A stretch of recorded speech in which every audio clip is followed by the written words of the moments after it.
Good evening, everyone. Welcome back to the Oneil effect. Last week, we talked about the forward of the book. We looked at the introduction of the book, and I touched on pointers that can help to motivate you and the reason why I wrote this book, and also spoke about different pointers. And we end the book on a great quote last week from Miles Monroe. And so I want to pick it up today, dealing with chapter 1 of the book.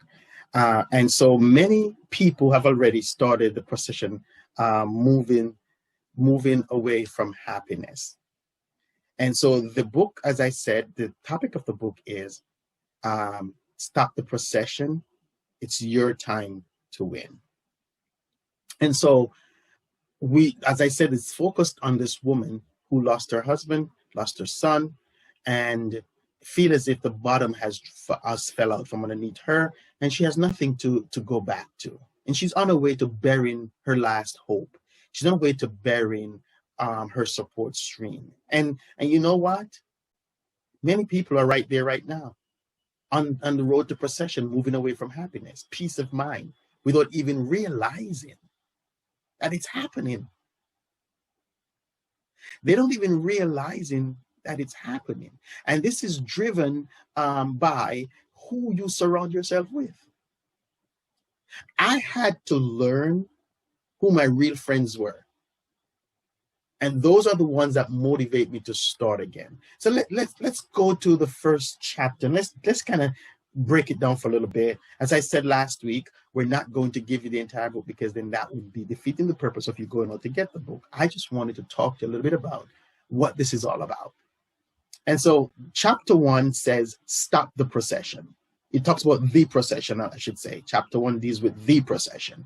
So this deals with a group of people moving or traveling to the same direction. That's what procession really all about. Moving or traveling to the same direction. There can be different type of processions. Some are formal, leaving a wedding ceremony, public celebration for change, or proceeding to a burial, which this was what motivated this book. This woman moving to the cemetery to bury her son. Now, there are also different emotional aspects to a procession, such as moving away from things that create a negative reaction in your life while moving towards the positive. The problem then, what I found, is that movements like these can involve moving away from anger, moving away from hurt, moving away from the next phase of your life or destiny. And these are considered positive movements. But the problem, as I was about to say, is that a lot of times we don't look at the negative movements. We look at the positive, but we really don't look at the negative. There are also the negatives where individuals are moving away from their peace of mind, their joy and happiness, which are sometimes driven by what? Lack of finance, or job loss, constant pain, broken relationship, loss of a loved one. Mine was driven by loss of a marriage, loss of a church, loss of friends, loss of so many different things, loss of self-esteem. And so over the last 6 months, many people, well, not even 6 months, because when I wrote this, it's 6 months, but over the last 10 months now, people have to deal with this whole economic crisis that we're facing. They have to deal with the pandemic around us. And so this has crippled their money, crippled their finances, where many have lost their jobs, their savings, and the majority of their investment being depleted. Now, am I down your street? Because I think I'm down somebody's street. See, that's where we are. See, and so this is your reality. As I said last week, is that life sometimes surprises you, throw curveballs at you. This is a curveball. What I want to do, while I may not get your money back, and while I may not get your investment back by you reading this book, I want to talk to you about how to handle it so that it does not kill you. And when I say kill you, I'm talking about kill your spirit. Because if you have the will to come back, all that you have lost, you will regain and more. But if you stay down on the street of depression, you're not coming back. We're going to talk about that more in the book, depression, and how to rise from depression. Now, it is also believed that because of the stay-at-home orders from this virus, many have experienced domestic violence. That's the road of procession. Many have had suicidal intents. That's the road of procession. Along with it is the high infectivity and fatality rates. People are losing loved ones. Over 500,000, I'm talking about 500,000,000 people, if I'm correct, or maybe billion, I don't know what my numbers is now, has lost, I think it's 400,000 people have lost their lives. Do you know how many uncles and aunts and cousins and nephews are mourning right now? This is life. This is what people are facing. And so this can drive you down the road towards burying it all, burying yourself in your pain, burying yourself in your depression, burying yourself in your hurt. That's what the road of going the road of procession means, burying everything and hoping, wishing that it never happened. Well, it is happening. What you've got to do is find ways how you can get back and come back from this setback. This is how, I mean, there's so many topics in this book that's going to talk to you about that. What I want you to know also is that when I wrote this book, I wrote it off the reality, the moment, not just fiction. I didn't just write about fiction. It's not a fiction book. This is a motivational book. This is a book that is written from the reality that we're facing, the reality that I face in my life, and from other people's stories, biblical stories, and real stories of people who are facing. We talk about Mandela. We talk about that. We talk about Obama. We look at those lives. So there are different aspects of this book that touch on people's life who we are familiar with. And so that's the purpose of this. How do I get back off the road of procession? Because you're on it right now. It's too many times we deal with the positive moments, always celebrating those who are leaving hurts behind, the pain. Whatever else that would be considered negative, we celebrate them leaving that. But no one really wants to deal with those individuals who are already there in their happy place, but finding themselves gradually moving towards losing that peace, happiness, and the place of security. The truth of the matter is that no one wants to feel a sense of loss. We're going to talk about that in the book.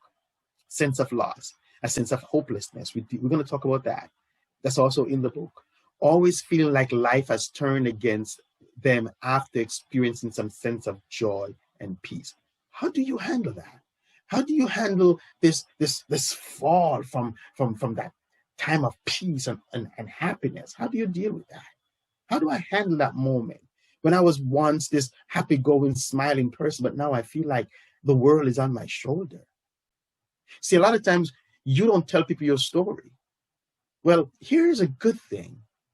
Sometimes a book will be your best counselor, will be your best motivator. That's what this book is for. Some stories that you can't tell people, let this book deals with that and tell you how to get out of it. The truth of the matter is that no one wants to feel that lost in their spirit.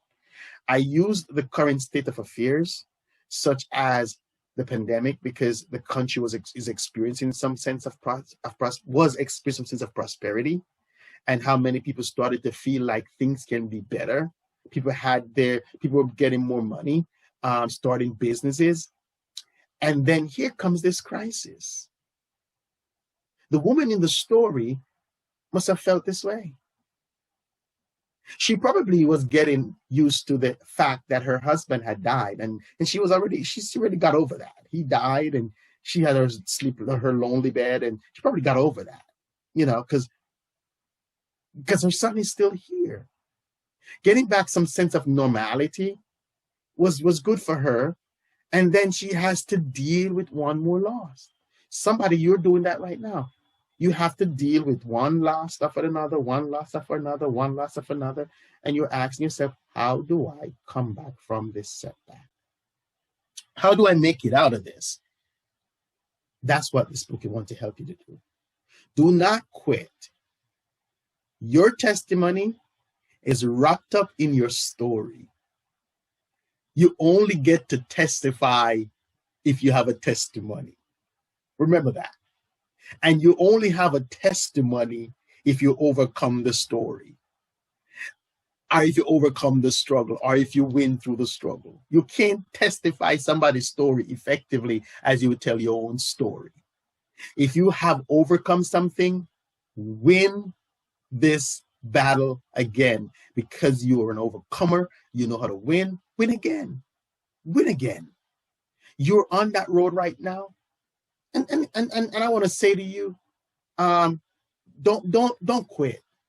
This reminds me of Naomi and her family in the Old Testament. Many of you remember knows Naomi and her family in the Testament, where they once had experienced fruitfulness, just like what we were experiencing in Jerusalem. And then famine struck, and they had to move to a city they weren't familiar with. In that foreign place, she lost her husband and her sons. That is what you call procession. Gradually moving away from what makes you happy. Such crisis drove her, Naomi, into depression and anger, and she calls herself bitter and no longer want to be known as a happy woman, because her name was Naomi means beautiful. It's a happy name. But she said, call me Mara, call me bitter. I don't want to be named anymore as this happy person. You see, that's what gradual procession will do. It will drive you to anger and bitterness, which creates mental instability. See, what drove them from Jerusalem was famine. This story mirrors the story of the subject of this book. And so as we wrap this up today, I want to say to you, the difference was one of them, meaning Naomi, between Naomi and the woman from Nain, one had what they lost returned, while one gained on top of what they lost. Naomi gained Ruth, that restored laughter to her life. It is important then for you to understand that even though you're on the road of procession, you can make it back. And that's what this book is about. How do I get off the road of procession? I want to help you with that. So next week, we're going to touch on more on this topic of the road of procession as we go on for next week. And so I want to leave with you, as I did last week, this quote. Sometimes focus on where you're going and not where you're coming from. It will help you to maintain stability in your life. Thank you again for watching. Thank you for being a part of this book. And so, as I said, I need your support. Go and get the book pre-sale, $20, or support the book by saying, Bishop Oneil, this book has been touching my life. You talking about it on Tuesday nights has touched my life and allowed me to think positively about myself. And I want to support the book. Please help me to get this book to the final stage. As I said last week, it's already accepted by the publishing company. The manuscript is with them. They're starting the process. We just need the finances to finish it. For those of you who have purchased this book months ago, thank you. It is coming. You're going to get it. It's in the process, but we need some help to get it to the final stage. So go to Cash App, donate 201-966-8814, or go to Zelle, oneilministries@yahoo.com. Listen, if you can give 20, if you can give 40, if you can give 10, doesn't matter.